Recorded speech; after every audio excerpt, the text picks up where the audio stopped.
오늘 하나님께서 우리에게 주시는 말씀은 히브리서 10장인데 내용이 길기 때문에 26절에서 39절까지만 읽도록 하겠습니다. 히브리서 10장 26절에서 39절까지의 말씀을 저 여러분이 교독해서 읽도록 하겠습니다. 우리가 진리를 아는 지식을 받은 후 짐짓 죄를 범한즉 다시 속죄하는 죄사가 없고 무서운 마음으로 심판을 기다리는 것과 대적하는 자를 태울 맹렬한 불만이 있으리라.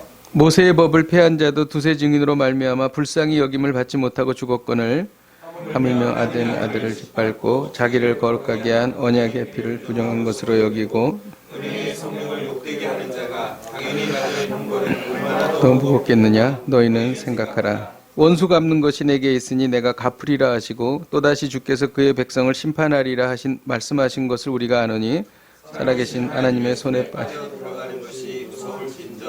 전날에 너희가 빛을 받은 후에 고난의 큰 싸움을 견뎌낸 것을 생각하라. 혹은 비방과 환난으로서 사람들의 구경거리가 되고 혹은 이런 형편에 있는 자들과 사귀는 자가 되었으니 너희가 갇힌 자를 동정하고 너희 소유를 빼앗기는 것도 기쁘게 당한 것은 더 낫고 영구한 소유가 있음을 알미라. 그러므로 너희 담대함을 버리지 말라. 이것이 큰 상을 얻게 하느니라. 너에게 인내가 필요함은 너희가 하나님의 뜻을 행한 후에 약속하신 것을 받기 위함이라. 잠깐 묶어놓으면 오시리가 오시리니 지체하지 아니하시리라. 나의 의인은 믿음으로 말미암아 살리라. 또한 뒤로 물러가면 내 마음이 그를 기뻐하지 아니하리라 하셨느니라. 우리는 뒤로 물러가 멸망할 자가 아니요 오직 영혼의 구원함으로 이르는 기쁨을 가진 자니라. 아멘. 우리가 더 기도해야 될 때가 되었습니다. 이 시간 우리 기도할 때에 우리 대한민국의 안보를 지켜주옵소서. 한반도에 전쟁이 일어나지 않게 하여 주옵소서. 북미 간의 대화 협상을 통하여 핵을 폐기하고 또 한반도의 평화가 정착되게 하여 주옵소서. 또 여당과 야당이 소통하고 화합하여 민생을 잘 돌볼 수 있게 하옵소서. 그리스도의 사랑으로 보수와 진보가 서로 이해하고 하나 되게 하여 주옵소서. 우리 같이 한 목소리로 기도하시겠습니다. 하나님 아버지, 주님 앞에 기도합니다. 점점 더 나라를 위해서 기도해야 되겠다는 생각이 듭니다. 하나님, 정말 세상이 흉흉하고 하나님 여러 가지 위험한 상황이 많이 생기고 있습니다. 하나님, 지금까지 우리를 인도하셨던 하나님께서 우리를 지켜주시기를 소원합니다. 하나님, 우리를 불쌍히 여겨주시옵소서.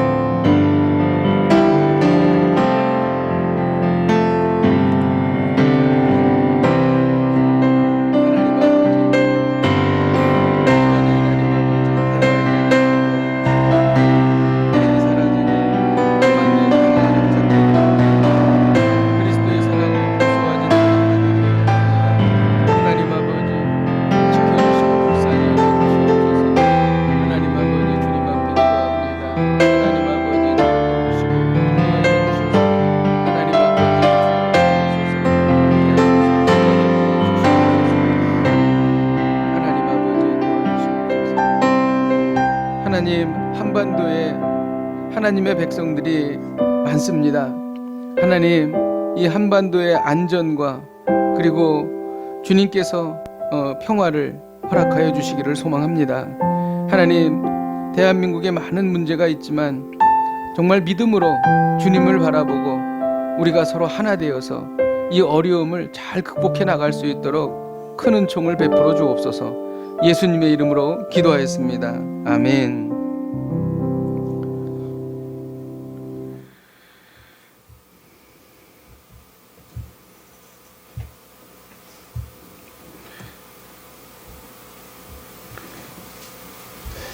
죄를 지은 인간이 희구하는 바는 하나님과 만나는 것입니다. 하나님을 떠나면 죽음과 고통이에요. 그런 하나님을 만나면 평화 그리고 생명입니다. 그렇기 때문에 어떻게든지 하나님을 만나야 합니다. 구약시대 하나님을 만나기 위해서는 성소와 지성소가 있었어요. 지성소에서 하나님을 만납니다. 근데 지성소에서 하나님을 만나려면 성소의 휘장이 열려야 합니다. 성소의 휘장이 열리지 않으면 만날 수가 없어요. 근데 구약시대에는 그 휘장이 닫혀 있었습니다. 그래서 히브리서 10장에는 성소의 휘장이 어떻게 열리게 되었는가, 그리고 성소의 휘장으로 어떻게 들어갈 수 있느냐, 이 두 가지를 10장에서 말하고 있습니다. 너무나 중요한 것이죠. 성소의 휘장이 어떻게 열렸습니까? 예수 그리스도께서 십자가의 보혈로 여신 겁니다. 예수 그리스도께서 친히 그의 몸을 찢으시고 문을 열으신 거예요. 그래서 그 안으로 들어갈 수 있게 된 것입니다. 그럼 성소의 휘장을 어떻게 들어갈 수가 있습니까? 그것은 믿음으로 들어가는 것입니다. 그래서 의인은 믿음으로 말미암아 살리라 기록하고 있는 것이죠. 만일 이 믿음이 없다면 오늘 10장에 보면은 너희를 소멸할 맹렬한 불만 있으리라 이렇게 나옵니다. 참으로 무섭죠. 이것이 바로 오늘 말씀입니다. 오늘 본문의 중심 단어는 새로운 살 길입니다. 이 새로운 살 길에 반드시 들어가야 합니다. 우리 사랑하는 형제 자매 또 주변에 있는 분들 우리가 같이 손 붙잡고 이 새로운 살 길로 들어가야 합니다. 19절에서 20절을 같이 한번 읽도록 하겠습니다. 시작. 그러므로 형제들아 우리가 예수의 피를 힘입어 성소에 들어갈 담력을 얻었나니 그 길은 우리를 위하여 휘장 가운데로 열어놓으신 새로운 살 길이요 휘장은 그의 육체이니라. 새로운 살 길은 율법이 아니에요. 구약에 기초한 율법이 아닙니다. 율법은 선한 것이고 좋은 것이지만 율법을 지킬 수 있는 사람은 아무도 없어요. 그래서 율법을 따라서 가면 결국 사망입니다. 새로운 살 길은 복음입니다. 복음은 하나님께서 다 하신 거예요. 하나님께서 대가를 다 치르신 거예요. 그래서 우리 편에서 일어난 일이 아니라 하나님 편에서 구원이 일어난 것입니다. 그래서 복음은 하나님의 공로로 주어진 거예요.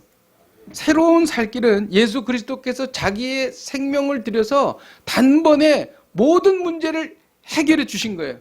사망의 음침한 골짜기를 가다가 호련히 밝은 빛이 비친 겁니다. 우리가 한 것이 없어요. 어느 날 갑자기 구원이 주어진 것입니다. 그건 하나님께서 준비하신 거예요. 속죄하신 것입니다. 우리는 이 예수님이 만든 새로운 살 길로 나아갈 수 있습니다. 어떻게 새로운 살 길로 나아갈 수 있습니까? 그것은 오늘도 우리가 믿음에 대한 찬양을 많이 불렀는데 공로로 하는 게 아니에요. 돈으로 하는 것이 아닙니다. 자격으로 하는 것이 아닙니다. 이것은 오직 믿음으로 얻을 수 있는 겁니다. 왜냐하면 인간이 어떤 노력을 통해서 구원을 이룬 것이 아니라 하나님께서 오랜 세월 동안 하나님의 결심과 하나님의 의지로 이루어 놓으신 것입니다. 그래서 이 새로운 살 길을 위해서 우리가 한 것이 아무것도 없어요. 100% 하나님께서 하셨습니다. 우리는 그저 그 사실을 보고 믿고 순종하면 되는 것입니다. 그래서 이 새로운 살 길은 우리에게 거룩한 본성을 갖게 해요. 어느 날 예수 그리스도를 믿는 순간 우리가 하나님 앞에 나아갈 수 있는 길이 열린 겁니다. 하나님께서 거룩하다고 인정해 주신 거예요.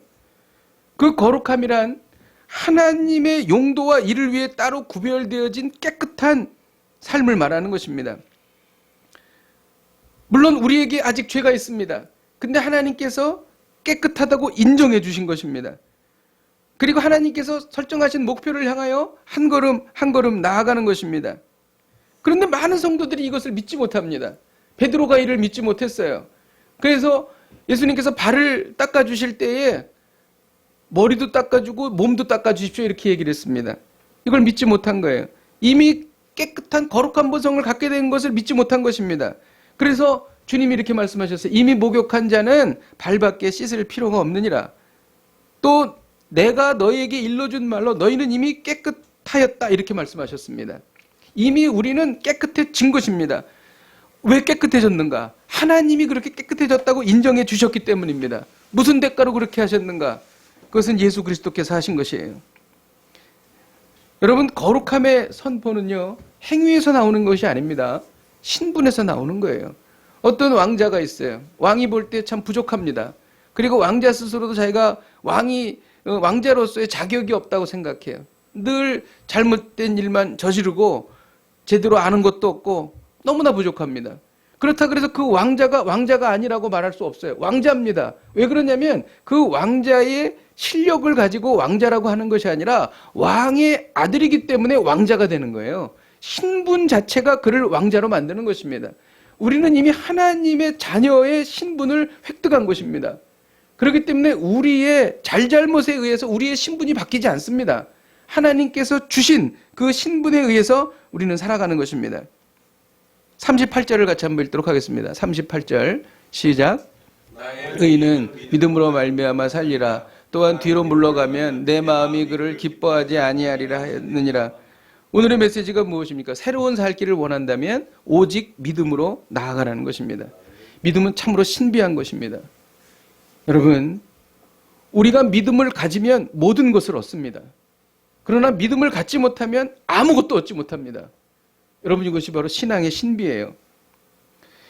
하나님께 속한 자는 사납고 거친 세상 속에서 자기의 연약함을 보고 좌절하고 낙심하고 절망하는 사람이 아니에요. 오직 하나님의 약속을 신뢰하고 그분의 그 변함없는 신실하심을 믿고 은혜와 사랑과 긍휼을 의지하고 나아가는 것입니다. 그리고 그것이 내 것이 되는 것입니다. 히브리서는 모든 성도의 승리하는 삶은 믿음으로 이룬다고 말하고 있습니다. 여러분, 우리가 사는 모든 것, 우리 신앙의 모든 것은 다 믿음으로 이루어지는 거예요. 칭의, 믿음으로 이루어집니다. 믿지 않으면 칭의 얻을 수 없습니다. 자람, 성숙, 성화 다 믿음으로 이루는 거예요. 여러분, 우리가 어떻게 우리 스스로 성화할 수 있어요? 우리는 늘 넘어집니다. 우리는 하다가 작심삼일이 되거나 하다가 결국은 하지 못해요. 하나님이 말씀하시는 그 고귀한 수준까지 우리는 갈 수가 없습니다. 이 성화를 어떻게 가는가? 믿음으로 이루어가는 거예요. 내 안에 계신 하나님께서 행하신다. 그 믿음으로 가는 것입니다. 열매 맺음, 환난, 연단, 인생의 비전, 꿈, 이 모든 것들이 다 믿음으로 이루어지는 것입니다. 이걸 우리가 깨달아야 돼요. 이거를 깨닫지 않으면 우리는 정말 아무것도 얻을 수가 없습니다. 그런데 이것을 깨달으면 우리의 인생은 정말 다른 인생이 되는 겁니다. 이게 바로 믿음이에요. 믿음은 예수 그리스도를 믿는 그 순간에 믿음이 필요한 것, 그것만 믿음이 필요한 것이 아니라 우리의 삶의 전 과정을 통해서 다 믿음이 필요한 것입니다. 그렇다 그러면 이 믿음으로 나아간다고 하는 것은 무엇을 믿는 것인가? 우린 이것을 알아야 합니다. 이것은요, 우리가 예수님을 믿죠. 하지만 예수님의 도우심을 믿는 것입니다. 어떠한 상황 속에서도 예수님은 우리를 돕고 계신다. 이것을 믿는 거예요. 우리가 좌절하고 낙망하고 쓰러지고 어려운 일이 있을 그 순간에도 예수님은 지금도 나를 돕고 계시다. 여러분, 예수님께서는 승천하셔서 하나님의 보좌 우편에서 우리를 위해서 기도하고 계십니다. 나는 십자가를 지나 하늘 보좌에서 너희를 지키고 있다. 그리고 나는 너희를 위해서 기도하고 있다. 이것을 굳게 신뢰하라. 너의 남은 시간에 내가 할 수 있는 일을 내가 해봐라. 물론 힘들 수 있다. 넘어질 수 있다. 좌절할 수 있다. 그러나 내가 다시 너를 일으켜주겠다. 하나님께서 은혜를 주시도록 내가 기도하고 있다. 두려워하지 말라. 놀라지 말라. 내가 믿고 순종하면 내 인생을 나의 영광으로 채워주겠다. 주님 지금 말씀하고 계시는 거예요. 이 예수님의 도우심을 믿으라는 것입니다. 그리고 예수님의 신실하심을 믿으라는 것입니다. 23절을 같이 한번 읽도록 하겠습니다. 시작. 또 약속하신 이는 믿으시니 우리가 믿는 도리의 소망을 움직이지 말고 굳게 잡고, 이 믿부다라고 하는 말은 우리가 잘 쓰는 말은 아니죠. 신실하다는 말입니다. 믿을 수 있다, 믿음직스럽다, 그런 뜻입니다. 예수님이 우리를 도우시는데 예수님은 우리를 성실하게 도우십니다. 신실하게 도우십니다. 순간적으로만 돕지 않으시고 지속적으로 도우십니다. 영원히 우리를 도우십니다. 이것이 바로 예수님의 신실하심이죠. 예수님은 돕다가 그만두지 않으세요. 예수님은 돕다가 마음이 변하지 않으십니다. 여러분, 이것이 바로 예수님의 신실하심이에요. 우리가 인생에서 굳건하게 설 수 있는 굳건한 토대는요, 그 근거가 하나님의 신실하심이에요. 그래서 우리는 안심하는 거예요. 만일 우리가 서 있는 우리의 삶의 토대가 나의 경험이나 나의 실력이나 나의 자격으로 그것을 이제 주어진다면 우리는 늘 불안할 수밖에 없습니다. 상황에 따라 변하고 또 우리는 불안해하고. 그런데 그렇지 않다는 거예요. 이 복음의 약속이 모두 하나님의 신실성의 토대 위에서 서 있는 것입니다. 하나님은 믿으시기 때문에 이 복음의 약속을 믿을 수 있습니다. 하나님은 믿으시기 때문에 나의 모든 것을 걸고 하나님을 신뢰할 수 있는 것입니다. 여러분, 그렇다면 우리가 믿음으로 나아가는 것은 어떻게 사는 것을 말합니까? 예수님은 십자가 선상에서 다 이루었다고 말씀하셨어요. 구원은 다 이루었습니다. 인류의 죄를 다 대속하셨습니다. 그리고 40일 뒤에 호련히 승천하셨어요. 예수님은 로마 압제에서 고생하는 이스라엘 백성들에 대해서 그들을 구하지 않으셨습니다. 그냥 승천하셨어요. 그리고 십자가에 달린 극악한 자들을 심판하지도 않으셨습니다. 그냥 승천하셨습니다. 그리고 힘들고 괴로운 세상에 제자들을 그냥 남겨두셨습니다. 우리가 힘든 세상에 살아가는 거와 마찬가지예요. 왜 그러셨을까? 먹고 살기가 만만치 않습니다. 살벌한 세상에 우리를 주눅들게 합니다. 죄와 싸워서 우리는 넘어집니다. 그리고 죄와 싸워서 이기는 것보다 지는 적이 더 훨씬 많아요. 신실한 성도보다 그렇지 못한 성도들이 많습니다. 언젠가 어떤 성도가 저에게 와서 그랬어요. 빨리 주님이 오셨으면 좋겠습니다. 빨리 이러한 세상이 끝나고 주님의 나라가 왔으면 좋겠습니다. 아니, 내가 죽는 것이 죄가 아니라면 오늘이라도 저는 죽어서 주님 곁에 가고 싶습니다. 이런 얘기를 들은 적이 있습니다. 정말 너무 살기가 힘들면 그런 생각이 들어요. 저도 가끔 주님이 오늘 저녁에 오셨으면 좋겠다. 그런 생각을 합니다. 주님이 우리를 세상에 남기시고 홀로 승천하신 이유가 있습니다. 여러분, 그걸 뭐라고 생각하세요? 너희의 죄는 이미 다 해결됐다. 너희는 깨끗해졌고 나의 십자가로 너희는 의인이 되었다. 그리고 너희들에게 영원한 나라가 약속되어 있다. 모든 것은 내가 다 이루었다. 그러니 이제부터 너희는 복음의 삶을 살아내라. 복음의 능력이 너의 능력이 되게 하라. 복음의 능력으로 십자가의 능력이 너의 능력이 되게 하라. 그리고 부활의 능력이 너의 능력이 되게 하라. 이제부터 너희들이 그 부활의 삶을 살아내라. 너희들이 이제 그 믿음을 가지고 그 믿음이 너희들의 실력이 되게 하라. 그리고 그것을 이루어서 그것이 십자가의 능력이 무엇인지, 부활의 능력이 무엇인지를 너의 삶 속에서 실현해 보라는 것입니다. 여러분, 이것이 바로 성화의 길이에요. 이 일을 우리에게 하라고 하셨기 때문에 우리를 세상에 남겨두신 것입니다. 나의 승리와 기쁨이 너의 승리와 기쁨이 되게 하라.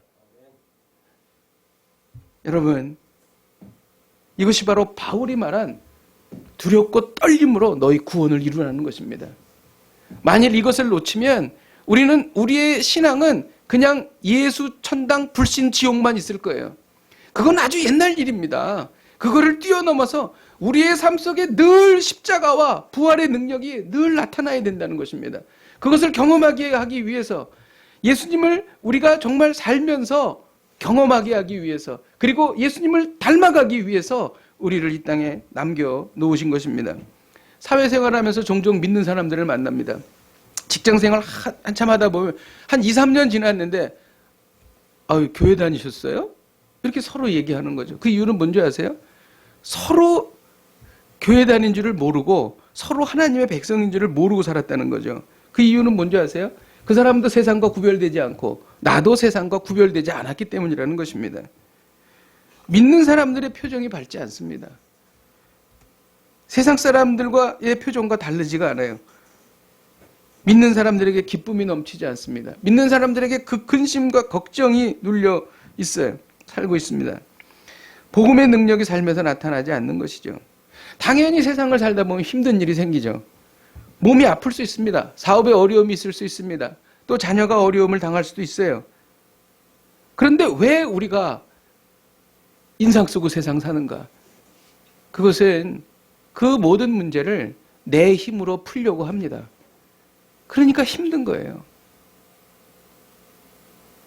여러분, 우리는 다 연약하고 무능합니다. 복음은 무엇인가?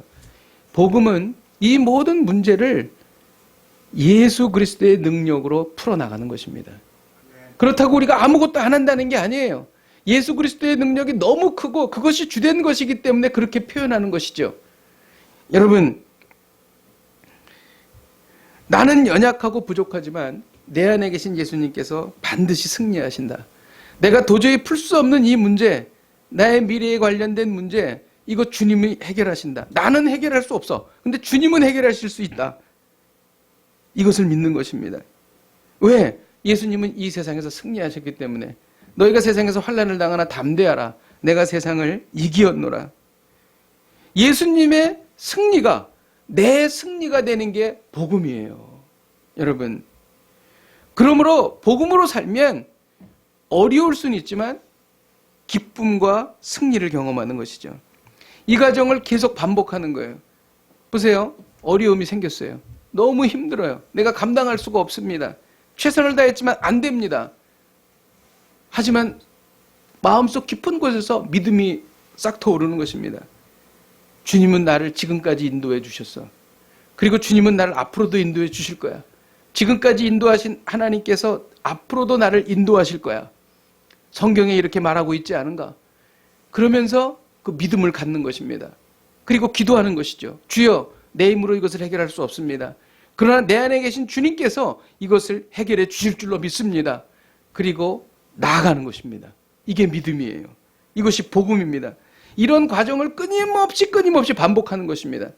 그러면서 우리는 자라가는 것이죠. 그러면서 우리는 변해가는 것입니다. 여러분, 이것이 바로 성도들의 삶입니다. 믿음으로 나아가면 어떤 유익이 있습니까? 예수 그리스도의 피를 힘있게 됩니다. 많은 사람들이 복음을 피상적으로 이해합니다. 머릿속으로만 하나님께서 나를 도우신다고 생각해. 이런 경우가 어떤 경우냐면, 하나님께서 나를 도우셔. 하지만 어려움이 딱 생기잖아요. 그러면 자기의 경험과 또 다른 방법으로 열심히 노력합니다. 그리고 주님을 생각하지 않아요. 피상적으로 믿는 것이죠. 어려운 일이 닥쳤을 때 예수의 피를 힘입어 이겨나가는 것입니다. 19절을 같이 한번 읽도록 하겠습니다. 시작. 그러므로 형제들아, 우리가 예수의 피를 힘입어 성소에 들어갈 담력을 얻었나니. 예수의 피를 힘입는 것이 복음입니다. 내 능력을 힘입는 것이 율법이에요. 예수의 피를 힘입기 때문에 우리는 이기는 것입니다.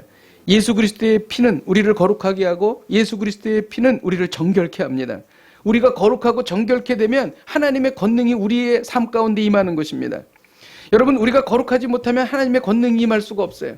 우리가 거룩하지 못하면 하나님과 우리가 동행할 수가 없습니다. 근데 예수 그리스도의 피로 우리가 거룩해지는 것입니다. 그러면 하나님의 능력이 우리의 삶 가운데 임하는 것입니다. 그럼 예수 그리스도의 능력이 우리의 삶을 인도해 가는 것입니다. 이게 복음이에요.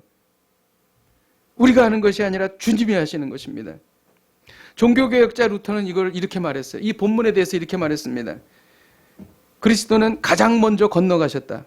그리고 그분은 너무나 거친 길을 평평하게 만드신다. 왜냐하면 믿음으로 그리스도를 의지하는 자는 그리스도의 어깨에 올라탄 채 옮겨지기 때문이다. 이것이 복음입니다. 어느덧 우리나라의 크리스찬들이 소수가 돼가고 있습니다. 무시와 경멸과 핍박을 받을 수도 있어요. 한국 기독교는 점점 소수가 되어갑니다. 이러한 시대에 자신이 그리스도의 어깨에 올라탄 채 옮겨진다고 믿는 사람은 놀라운 일이 일어납니다. 그것은 내가 걷는 게 아니거든요.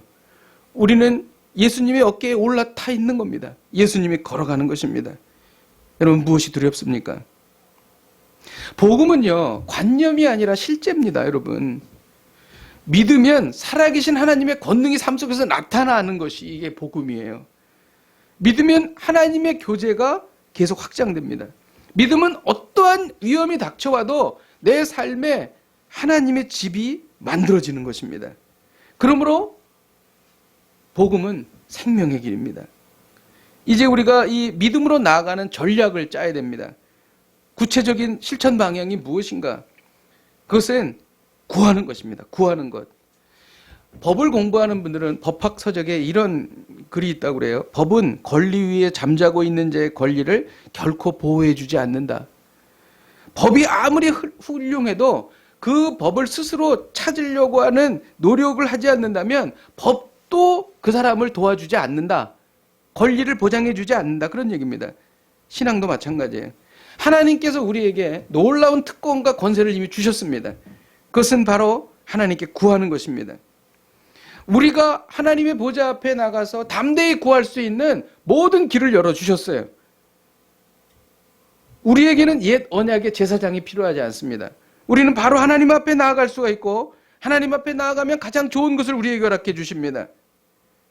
그런데 기도는 하지 않으면서 은혜가 임하지 않는다고 우리는 두려워합니다. 요한복음 16장 24절을 같이 한번 읽겠습니다. 시작. 지금까지는 너희가 내 이름으로 아무것도 구하지 아니하였으나 구하라 그리하면 받으리니 너희 기쁨이 충만하니라. 이 말씀이 피상적으로 들어오십니까? 이 말씀을 들을 때에 맞아 확신이 드십니까? 여러분, 성경에는 기도하면 응답된다는 이야기들이 수없이 많습니다. 그러나 성경에 기도하지 않는 자도 응답된다라는 말씀은 없습니다. 여러분, 하나님께서 하나님의 일을 기도를 통해서 이루어 가시기 때문입니다. 왜냐하면 하나님께서 우리를 인격적으로 대하시는 거예요. 만일 그렇지 않다 그러면 우리는 그냥 로봇가 될 겁니다. 그러나 기도를 통해서 하나님께서 일을 이루어 가시기 때문에 우리의 인격적으로 우리를 대해 주시는 것입니다. 하나님께서 만일 이 특권을 활용하지 않는다면 하나님께서는 어떠한 복도 우리에게 내리지 않으실 수도 있습니다. 또 우리가 믿음으로 나아가는 전략은 무엇입니까? 그것은 행동하는 것입니다. 38절을 다시 한번 읽도록 하겠습니다. 38절 시작. 나의 의인은 믿음으로 말미암아 살리라. 또한 뒤로 물러가면 내 마음이 그를 기뻐하지 아니하리라 하였느니라. 이것은 하박국 2장 4절을 인용한 것인데요. 이 말씀 뒤에는 어떤 말씀이 나오냐면 이 38절 뒤에 39절에 보면 뒤로 물러가면 내 마음이 그를 기뻐하지 아니하리라는 말씀이 있습니다. 이것은 믿음에 따른 행동을 촉구하는 것입니다. 뒤로 물러가지 말고 행하라. 하나님께서는 성도의 고백으로 만족하지 않으시고 행동으로 보이는 것을 기뻐하십니다. 왜 그러냐면 참 믿음은 단순한 관념이 아니라 삶이기 때문이죠. 그래서 참 믿음은 반드시 행동으로 나타납니다. 야고보서 2장 14절을 같이 한번 읽겠습니다. 시작. 내 형제들아 만일 사람이 믿음이 있노라 하고 행함이 없으면 무슨 유익이 있으리요. 그 믿음이 능히 자기를 구원하겠느냐. 행동이 따르지 않는 믿음은 죽은 믿음이며 이 죽은 믿음은 믿음이 아니라는 것이죠. 근데 우리가 명심해야 될 점이 있습니다. 이 믿음과 응답의 시점의 차이가 있다는 거예요. 그것이 동시에 이루어질 수도 있지만 대부분의 경우는 믿음과 응답의 시점의 차이가 있다는 것입니다. 그래서 믿음으로 나아가기 위해서 우리가 필요한 것이 있는데 36절에 보면 너희에게 인내가 필요함은 너희가 하나님의 뜻을 행한 후에 약속한 것을 받기 위함이라. 그러니까 하나님의 뜻을 행한 뒤에 약속을 받기까지의 간격이 있다는 거예요. 시간적인 간격이 있다는 것입니다. 그래서 너희가 인내가 필요하다고 말하죠. 하나님께서 시차를 두시는 이유는 이 믿음을 시험하시기 위함이죠. 그래서 베드로전서 1장 6절에서 7절에 보면 그러므로 너희가 이제 여러 가지 시험으로 말미암아 잠깐 근심하게 되지 않을 수 없으나 오히려 크게 기뻐하는도다. 너희의 믿음의 확실함은 불로 연단하여도 없어질 금보다 더 귀하여 예수 그리스도께서 나타나실 때에 칭찬과 영광과 존귀를 얻게 할 것이니라. 이 말씀은 이런 거예요. 우리가 기도했어요. 간절히 원하는 것이 있는데 그것이 정말 우리가 생각할 때는 반드시 빨리 이루어져야 하는데 그것이 굉장히 시간이 걸리는 거예요. 우리가 느낄 때에. 그 이유는 뭐냐면 그 시간을 통해서 금처럼 연단한다는 거예요. 믿음이 금처럼 아주 값어치 있는 믿음으로 변해가는 과정이라는 거죠. 그러니까 말하자면 숙성하는 과정이 필요한 겁니다. 그래서 저는 그런 생각을 했어요. 교회가 이제 1년이 다 돼가는데 똑같은 거는 이런 시간을 통해서 하나님께서 우리 서울호 산낙교회를 금처럼 연단하시는 거가 아닌가 이제 그런 생각을 했습니다. 여러분, 우리의 삶 속에 다 이런 일들이 있습니다. 우리 생각에는 답답할 것 같지만 사실은 그것은 우리가 금처럼 연단해 가는 과정이라는 것이죠. 그래서 아브라함도 오래 기다려서 이삭을 얻은 거예요. 그리고 요셉도 오래 기다려서 어려서 꾼 꿈을 이룬 것입니다. 이것이 바로 믿음입니다. 그런데 분명한 것은 반드시 이루어진다. 그리고 그것은 나의 어떤 바람이나 나의 어떤 경험의 근거에서 하는 것이 아니라 하나님의 신실하심의 근거에서 반드시 이루어진다. 그러므로 우리는 소망이 있는 것입니다. 여러분, 믿음은요, 아직 이루어지지 않은 것이 이미 이루어진 것처럼 보는 것입니다. 그리고 그것을 소유하는 것입니다.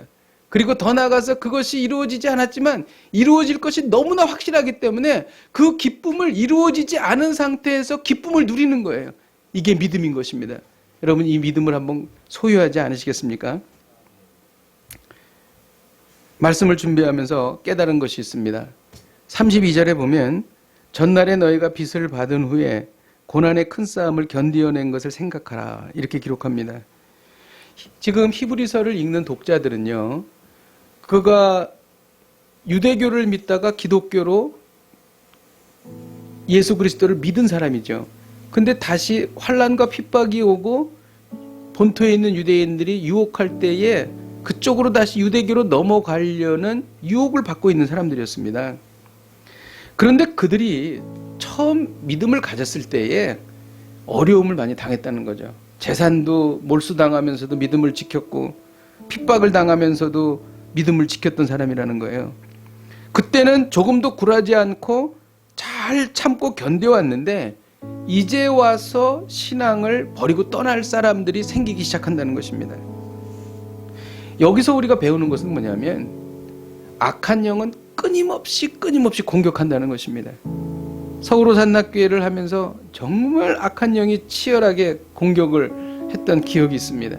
그런데 그것은 지금도 계속되고 있고 아주 교활하게 우리를 무너뜨리려고 하고 있습니다. 우리의 삶 속에서 다 이런 것을 경험합니다. 예수님이 재림하신 후에 그리고 최후 승리 전까지는 이 영적 전쟁은 끊임없이 계속됩니다. 경제적인 어려움이 왔을 때 하나님께서 힘을 주셔서 다시 일어납니다. 그런데 이어서 또 건강의 어려움이 생깁니다. 또 건강의 어려움을 주께서 해결해 주시면 또 자녀에게 또 어려움이 생깁니다. 이런 일들이 계속 일어난다는 것이죠. 이 세상을 살아간다는 것은 예측할 수 없는 그러한 그 사건, 전쟁이 일어난다는 것이에요. 갑자기 여기서도 꽝 터지고 저기서도 꽝 터지고 아무것도 예측할 수 없었는데 좌절하고 낙망하게 된다는 것이죠. 그래서 예수님께서 늘 깨어 있으라고 하신 것입니다. 깨어 있지 않으면 치명적인 공격이 바로 들어옵니다. 별것도 아닌 일에 시험 들어서 하나님을 떠납니다. 예상치 않은 일로 낙심하고 절망합니다. 사소한 일로 관계가 깨져버려요. 형제자매 간의 관계가 깨져버립니다. 가까운 사람일수록 그런 일이 있어요. 왜 이런 일이 있을까? 여러분, 이런 인간관계가 깨지면 나타나는 현상이 뭐냐면 하나님과의 관계가 어려워지는 거예요. 인간관계가 깨지고 관계가 안 좋은 분이 하나님과의 관계가 좋은 분을 본 적이 없습니다. 신앙생활 잘하다가도 아주 가까운 사람이랑 관계가 팍 깨지면은 하나님과의 관계가 멀어져요. 하나님께 가까이 나아가지 않습니다. 예배 때 은혜를 못 받아요. 왜 그럴까요? 영적 전쟁이기 때문입니다. 악한 영은 관계를 깨물어내서 하나님과의 관계를 깨려고 하는 거예요. 최종적인 목적은 하나님과의 관계를 깨는 겁니다. 그래서 고린도전서 10장 12절에 선줄로 생각하는 자는 넘어질까 조심하라 이렇게 주의를 주고 있는 것입니다. 깨워서 기도해야 하는 것이죠. 악한 영이 감지되면 예수 그리스도의 이름으로 쫓아야 합니다. 새가 머리에 잠시 앉아 있을 수는 있어요. 그러나 쫓으면 둥지는 틀 수 없는 거예요. 어쩔 수 없습니다. 늘 악한 영은 우리를 공격하니까 계속 쫓아야 합니다. 악한 영이 요즘에 여러분들을 어떤 일로 공격하고 있습니까? 그 문제를 오늘 해결하시기 바랍니다. 성경은 너희는 마귀를 대적하라 그리하면 피하리라.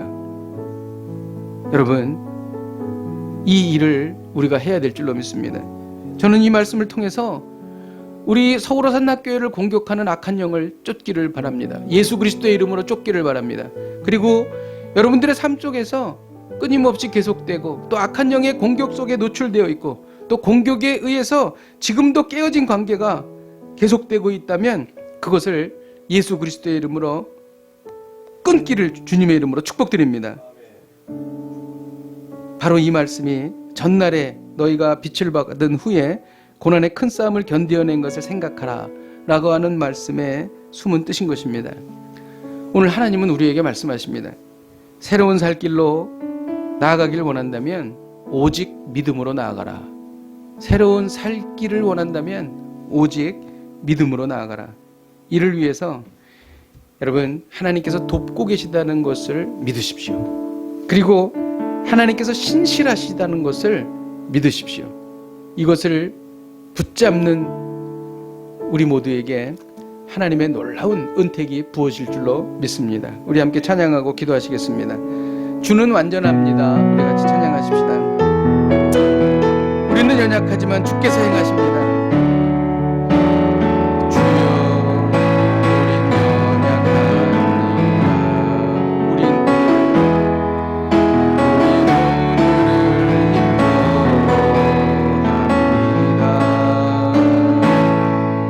주를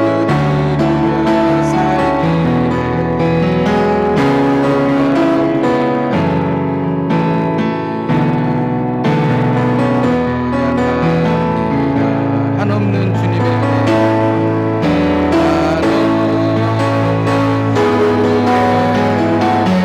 온 세상에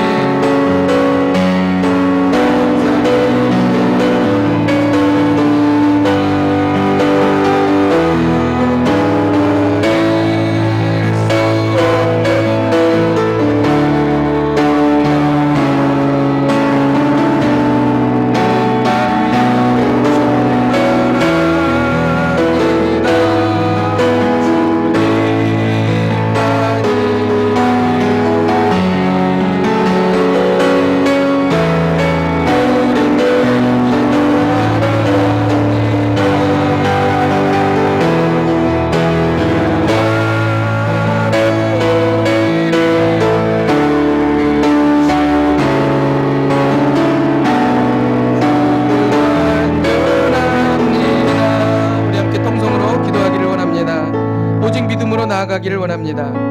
하나님께서 돕고 계시다는 것을 믿습니다. 하나님께서 신실하시다는 것을 믿습니다. 믿음으로 나아가기 위해 구하겠습니다. 믿음으로 나아가기 위해 행동하겠습니다. 믿음으로 복음을 누리게 하여 주시옵소서. 나는 할 수 없지만 전능하신 하나님께서 행하실 줄로 굳게 믿습니다. 우리 함께 통성으로 기도하시겠습니다. 하나님